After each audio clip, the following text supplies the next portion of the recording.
So the mark of the beast it's open to interpretation depending on how you want to read that scripture, but most evangelicals have interpreted it saying there's going to be some sort of physical manifestation that you are aligned with the antichrist. We're talking about the end times, which some evangelical Christians believe are now. Things like the tribulation, things like the rapture, things like the antichrist. All those concepts are found in the book of Revelation. Unfortunately, the book of Revelation is written more in allegories and figurative language and metaphors. So we can have 5 different Christians read the book of Revelation and come out with 5 completely different understandings of how the world's going to end. So then very specifically then, what is the mark of the beast itself? Because I know that 666 is the number of the beast, but then what is the mark of the beast? So that has been interpreted a whole bunch of different ways. Things like a tattoo potentially, or even a style of dress or a haircut. Or in the case of what we have going on right now, a vaccine with a microchip in it could be all the mark of the beast. They see it as a way to track you, essentially, and say you're with this group or you're with that group. These interpretations can have very real consequences, even for non-believers. In January, 44% of white evangelicals say they'd probably or definitely not get the vaccine. A year ago is when the COVID lockdown began. And for most states, that lockdown was, we're just going to stop everyone from meeting, including restaurants, stadiums, bars, and churches. And when the churches began to lock down, a lot of evangelical pastors said, this is evidence of the government taking over. And then they found a magical vaccine less than a year after we found coronavirus. But you know what they're going to do? They're going to use that as a way to track you as a Christian. So if you think about it in that transition, it makes perfect sense that this is all sort of a conspiracy perpetuated by the government to weaken the church. And then when the church is weak, use that as a means to control people by giving them this microchip and this mark of the beast. Okay, that does seem like it flows logically. However, it doesn't flow logically at all. Yes, that's the thing about conspiracy theories. Once you jump into them, they make perfect sense. But that first step is the hardest step, right? A lot of Christians, though, engage in lots of conspiracy thinking.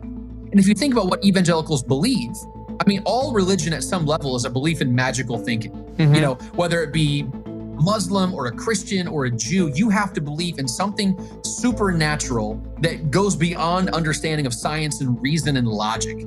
So once you make that jump, it becomes easier to believe things that are irrational and illogical too. So that must make this even harder to dispel, this conspiracy theory that the vaccine is somehow the mark of the beast, because there are authoritative institutions, the church, that might be telling people that this is the case. Yeah, it's a humongous problem because everyone now is skeptical of everything except people who are close to them. We're skeptical of the media, we're skeptical of even social media, but we're not skeptical of our pastors. And we know there's tons of data now that says that Americans are skeptical of authority far away, but they're not as skeptical of authority that's close to them. So pastors are not correcting these wrong thinkings, and that I think is also perpetuating it as much, if not more, than them actively peddling in conspiracy theories. This is the kind of thing you'd think that older people might be into more, but there's been a proliferation, as I understand it, of a lot of TikTokers, like kids, perpetuating this conspiracy theory that the vaccine is the number of the beast. What's up with that? So young people want the clicks, and young people, they're opportunistic. Preachers are the same way. They want to grow their flocks just like TikTokers want to grow their followings. And saying things that are more outlandish more often than not gets you those views, likes, retweets. And if you're a pastor, more people in the pews, more money in the collection plate, and a larger church presence nationally, right? What makes it even more treacherous for a lot of evangelicals is it's the government making these marks on you. And as out there as today's vaccine claims may seem to some, it's not the first time there's been fear about the US government branding people with the mark of the beast. So my favorite example is the Social Security Commission. When they created Social Security back in the 1930s during the Great Depression, they actually had an entire meeting where they tried to figure out a way to make sure that evangelicals were not afraid of getting a Social Security number.